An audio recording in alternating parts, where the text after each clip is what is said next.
Адамға кедейлік шақыратын істер. Адамға кедейлік 24 нәрседен келеді.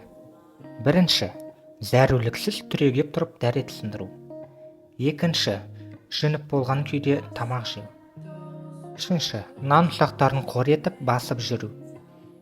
Төртінші, пияз бен сарымсақ қабықтарын отқа тастау. Бесінші, үлкендердің алдын кесу, алдында тұру. Алтыншы, әкесі мен анасын есімімен шақыру. Жетінші, тістерінің арасын ағашпен шұқылау. Сегізінші, қолды балшықпен жуу. Тоғызыншы, табалдырықта отыру. Оныншы, дәрет сындырған жерде дәрет алу. 11-ші, ыдысты жумастан қолдану, ішіне тамақ салу.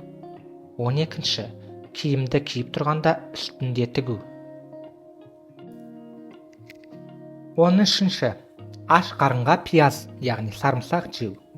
14-ші, бетті етегімен сүрту. 15-ші, үйде өрмекші торының болуы. 16-ші, таң намазынан кейін мешіттен асығып шығу. 17-ші, базарға ерте барып кеш қайту. 18-ші, мұқтаж, өте кедей адамнан нан сатып алу.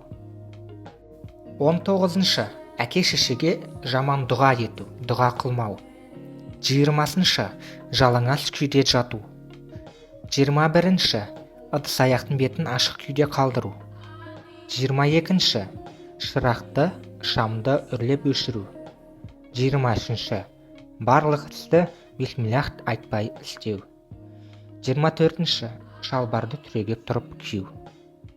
Сонымен достар, бұл видео өз мәресіне жетті. Егер видеода айтылған ақпарат пайдалы әрі қызықты болса, лайк басып, видеоның астына комментарийға өзіңіздің пікірлеріңізді жазып кетсеңіздер болады.